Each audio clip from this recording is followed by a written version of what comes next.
Yes guys, how are you all doing? Welcome back to another video on my channel, and today I'm going to be talking about a few different things. First, I'm going to talk about this Legends Limited Super Saiyan God Super Saiyan Vegeta getting a Zenkai. I want to talk about what I think he needs to be made a top tier unit in this meta, and also how I think he is going to affect the game once he does get his Zenkai. Then I'm going to talk about the new Beerus and the anti-revival mechanic, breaking the Beerus down a little bit based on the information we know, and also talking about how I want that mechanic to be implemented in the future. And then, last but not least, I am going to talk about the Legends video and stuff, and just talk about who I think we're going to be getting as a reveal for the next LF, because I don't think the Beerus is an LF. A lot of people do think he is, but I personally think we are going to be getting another LF, just because I think the Beerus would have been, announced as an LF in the first place, and I don't think he is going to be, the LF that we're going to be getting for this banner. I think he's going to be a 1% unit on the banner that we get with the new LF. So I'm going to talk about which LF I think that is going to be, so stay tuned for that. Let's get into this video, starting off with the Vegeta. So, let's talk about this Vegeta. Well, when he released, he was a phenomenal unit, probably the best in the game alongside the LF Super Vegeta and the LF Namek Goku. And I think this Zenkai was definitely due. He is going to be phenomenal. I think he doesn't need much, to be honest, because he did bring a lot of new things when he did release. He had 2 times draw speed on his main ability, he healed with his green card, he had a lock on his ultimate, and he also manipulated time accounts and stacked damage with every arts card he used. So he was a phenomenal unit back then, and I think all he needs this time around are some just improved stats, of course, and also maybe, some damage multipliers at the start of the battle, maybe some more damage cut to make him a bit tankier, and just the regular stuff that we see in units nowadays that we didn't see back then. That's all he needs. He really doesn't need too much more. Maybe some key on his green card, but other than that, I think this unit is going to be phenomenal. He doesn't really need much, like I say, to make him a top tier unit, and in the meta right now he's actually going to fit in very well because of a few units that we know are very, very good. Of course, there are mono purple teams running around, but there's also, of course, Sword of Hope Trunks, phenomenal unit, definitely a top 5 unit in the game. Ultra Gogeta is the best unit in the game, and he's a blue unit, and of course we have Goku and Vegeta, who are the star of mono purple, and the Vegeta, of course, is weak against green units. So this Vegeta is going to have a very, very fun time in this meta, in my opinion. He's going to be very, very good, and I cannot wait to use him. I actually have a lot of LF Z power that I could use on him. I'm just waiting to see who the new LF is going to be, so we'll get into that later and see whether I'm going to be spending this on him or whether I'm going to be spending it on the new LF that is going to be releasing. But with that said, let's jump into Beerus and talk about him and the anti-revival mechanic. We don't have the full details on what this Beerus is going to be doing, but we do know a lot just based off this short video that we got during the battle hour. He has reduced cost on his strike, he has a lot of buffs to his special move damage, and his blue card does nullify endurance. Obviously, like everyone knows already, nullifies revival, and when you either kill an opponent or land the blue card, I'm not sure which one it is based off the video, you draw a card and you also get Dragon Balls, which is just ridiculous. And his green card gives you 70 ki. We don't know anything else about what he does. We just know he's going to be a very, very big damage dealer and probably a melee type based off the fact that his cost does get reduced on his strikes.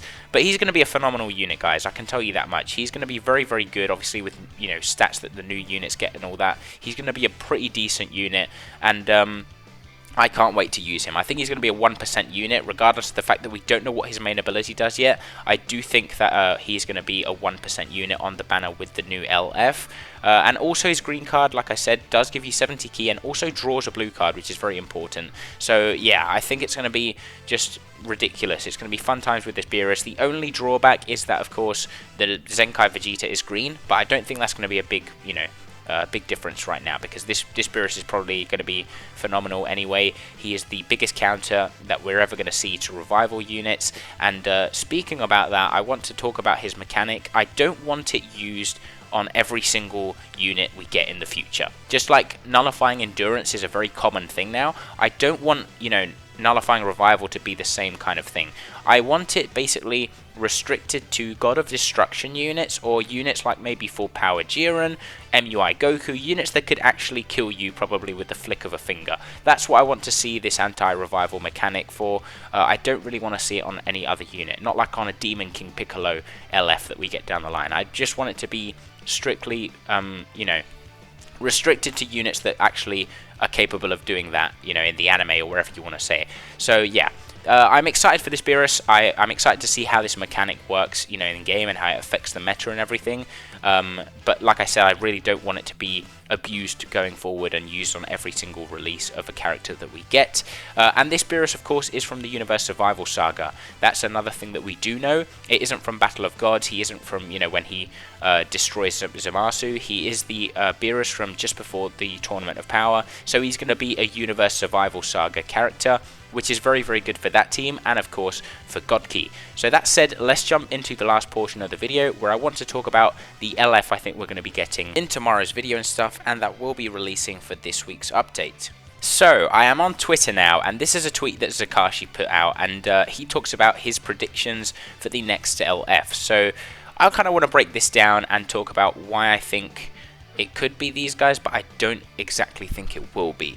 Basically, I want to talk about them one by one. Let's start with the LF Super Saiyan God Goku.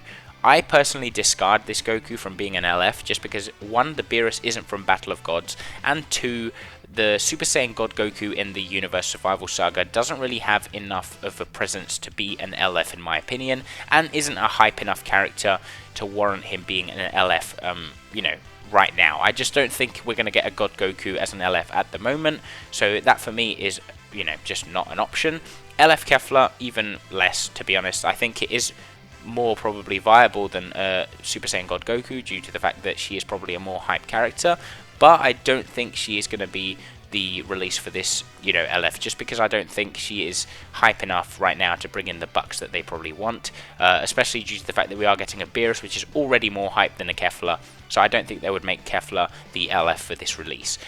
17 and 18, I thought personally was going to be the LF, before Zenkai Kale released, but when she released I already, you know, immediately thought, well, it's probably going to be something Tournament of Power based, like I did tell you guys in that video where I talked about, you know, the Zenkai Kale and the EX17 and all that kind of stuff. I don't think it's going to be an LF Android 17 and 18, unless it's from the Tournament of Power, so that is an opportunity or a possibility that we could be getting that. Then LF 17 and Golden Frieza, that's the one I would personally love to see, but also not the only option. I mean, that is the most viable and probable option in my opinion out of the bunch that Sakashi listed here.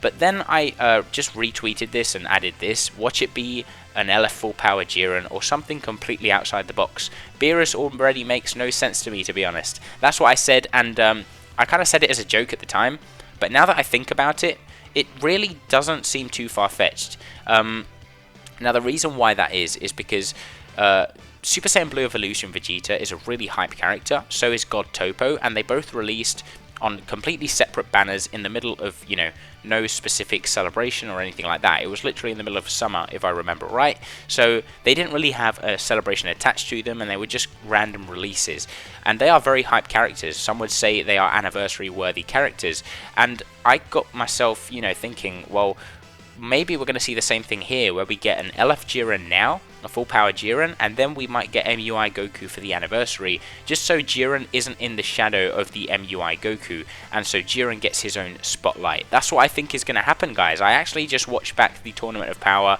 and I was kind of looking through and seeing which units could be an LF, and which ones could be, you know, maybe tag units and all that kind of stuff. And Jiren is a really hype character for me. I think he's one of the standout characters of the series, and definitely one I think is going to get an LF at some point. And I think, you know, there's no better time to do it than now, to be honest. Now that we do have God Topo in the game, we have Super Saiyan Blue Evolution Vegeta in the game. If we get Jiren and then MUI for the anniversary, that would kind of set up the whole Tournament of Power, so that they could release pretty much any character from that saga that they wanted, without, you know, following a certain time frame. So that is exactly what I think is going to happen. LF Full Power Jiren. It may not be, of course. This is just a random guess, but I've kind of gotten to the point where I'm like, you know, why not? There's no, you know, exact reason as to why they couldn't release a full power Jiren when they're releasing a Beerus out of nowhere. So yeah, that's the video, guys. I do hope you enjoyed it. Like I said, let me know down below if you do agree with me. Of course, I know a lot of people are probably thinking, what the hell are you talking about? But just hear me out. It is still a possibility, and I think this is kind of been hyped up to be a hype release, and I think Jiren fits the bill perfectly. So yeah, let me know what you guys think in the comments down below. Like the video if you did enjoy it. Subscribe if you are new around here for more Dragon Ball Legends content, and I'll catch you next time. Peace.